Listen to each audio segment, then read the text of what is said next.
تو پہلے میں نے آپ کو بتایا تھا کہ صدقے کی تعریف یہ ہے کہ اللہ تبارک و تعالیٰ کی رضا کی خاطر کچھ خرچ کرنا،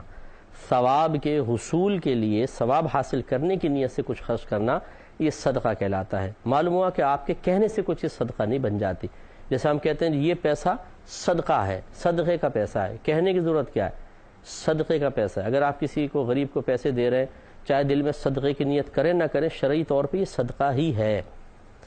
تو لہٰذا یہ کہنا کہ جی منہ سے بولیں گے صدقہ تو صدقہ بنے گا، یا اوپر سے یوں گھما کر دیں گے تو صدقہ بنے گا، کالا بکرا دیں گے تو صدقہ ہوگا، چیلوں کو گوشت ڈالیں گے صدقہ ہوگا، یہ عوامی خیالات ہیں جن سے بہرحال عوام کو علم حاصل کر کے باہر آنا چاہیے۔ صدقے کا مطلب ہے اللہ تعالیٰ کی رضا کی خاطر خرچ کرنا، اور یاد رکھیں کہ افضل صدقہ یہ ہوتا ہے جس سے غریب کی حاجت پوری ہو۔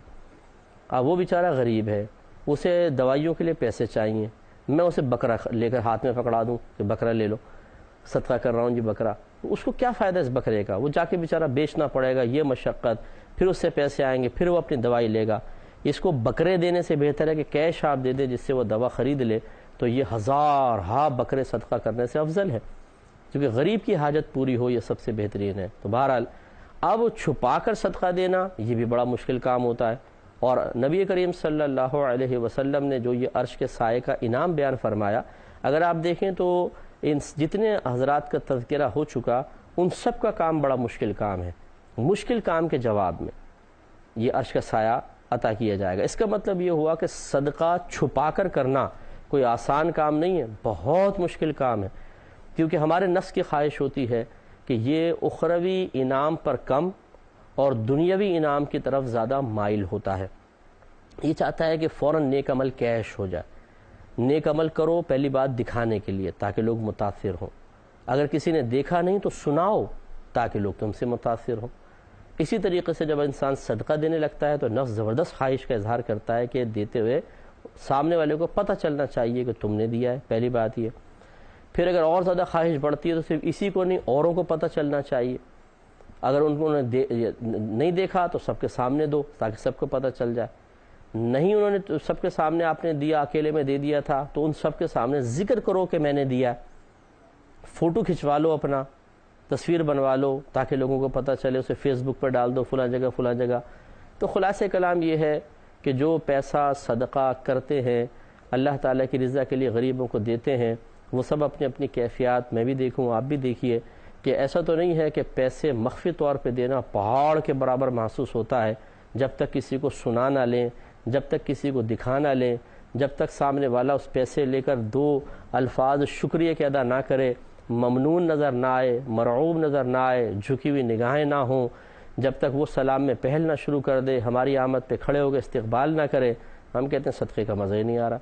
تو پھر اس صدقے کا ثواب کم ہوتا چلا جاتا ہے۔ جتنا اپنے نیک عمل کو دنیا میں کیش کرتے جائیں گے، آخرت میں اس کی قیمت کم ہوتی جائے گی، اور مکمل کیش کروا لیا تو آخرت میں کچھ بھی نہیں ملے گا۔ لہٰذا میں اپنے تمام دیکھنے والے بھائیوں اور بہنوں سے گزارش کرتا ہوں کہ کوئی صدقہ ایسا کر لیں زندگی میں ایک کم از کم، کہ جس کو دے رہے ہیں اس تک کو پتہ نہ چلے کہ آپ نے دیا ہے۔ یہ ہمارے اکابرین کا طریقہ ہوتا تھا کہ وہ بعض اوقات لوگوں کی جستجو رکھتے تھے، وہ کون غریب ہے، کس کو ضرورت ہے، پتہ چلتا تو رات میں تھیلی میں دراہم یا دنانیر رکھتے، ایک پرچہ رکھتے کہ اے میرے بھائی، یہ اللہ کی طرف سے تمہارے لیے ایک انعام ہے، اسے قبول فرماؤ تو ہم پر احسان ہوگا، اور نیچے نام وغیرہ کوئی نہیں لکھتے تھے، پرچہ ڈالا، بند کی، اور رات کے اس زمانوں میں تو اسٹریٹ لائٹس وغیرہ نہیں ہوتی تھی، اندھیری گلیاں ہوتی تھیں، تو گھر کے اندر صحن میں پھینک دیتے تھے اور چلے گئے۔ اب وہ چھن سے گرتا تھا تو وہ اندر سے آتا تھا، بھی کیا ہوا، دیکھا تو تھیلی پڑی ہے، کھول کر دیکھتے ہیں پیغام، گویا کہ اللہ کی طرف سے پیغام، اب کس نے پھینکا ہے پتہ ہی نہیں۔ تو اس طرح بیچارے کی حاجت پوری ہو جاتی تھی اور اس کی عزت نفس مجرونی ہوتی تھی۔ دوسرے دن اگر وہ سامنے ملے گا بھی، اسے کیا پتا کہ آپ نے ڈالا ہے، فلاں نے ڈالا ہے، تو وہ تو عام نارمل انداز سے آپ سے ملے گا، نہ مروب ہوگا، نہ متاثر ہوگا، نہ سلام میں پہل کرے گا، نہ آپ کو عزت دے گا، نہ آپ کو شکریہ ادا کرے گا۔ تو یہ جو تھا ہمارے بزرگان دین کا اخلاص تھا۔ ہم عموماً نہیں کر سکتے، ہم چاہتے ہیں کہ سامنے والے کو کم از کم یہ پتہ چلے کہ میں نے ان کے ساتھ احسان کیا ہے۔ اس لیے میں آپ سے گزارش کر رہا ہوں کہ کم از کم اپنی زندگی میں ایک صدقہ تو ایسا کریں کہ پتہ بھی نہ چلے کہ آپ نے کیا۔ جیسے اس کا بہترین طریقہ ہو سکتا ہے، جیسے کوئی رشتہ دار ہے، اسی طریقے سے اس کے گھر پہ بھجوا دیں کہ پتہ ہی نہ چلے کس نے بھیجا. یا پھر جیسے اب بہت سارے ایسے ہوتے ہیں کہ جو کسی شخصیت سے رابطہ کر کے غریبوں تک پیسہ پہنچوا دیتے ہیں، جیسے سیلاب زدگان کو. اب وہ سیلاب زدگان کو پتہ نہیں کس نے، کون دے رہا ہے کون نہیں دے رہا، تو چپ چاپ صدقہ وہاں تک ان کا پہنچ جایا کرتا ہے، اور اس طرح ان کے لیے بڑا ثواب ہوتا ہے، اللہ تعالیٰ ان کو اجر عطا فرما دیتا ہے. تو یوں پھر کسی تھرڈ پارٹی کو درمیان میں ڈال کر ان کے ذریعے آپ کسی جگہ دلوا سکتے ہیں، یہ بھی چھپا کر صدقہ دینے میں شمار ہوگا. خصوصاً جو ہماری بہنیں ہوتی ہیں یہ زیادہ ذرا باطنی لحاظ سے کمزور ہوتی ہیں، یہ اکثر ایسا ہوتا ہے، اور اسی لیے اللہ تبارک و تعالیٰ نے عورتوں کو جو ناقصات العقل قرار دیا کہ ان کی عقل میں کمی ہے، اس سے مراد یہ نہیں ہے کہ یہ ذہین نہیں ہے، فطین نہیں ہے، یا مردوں میں وصف عقل زیادہ عورتوں میں کم ہے،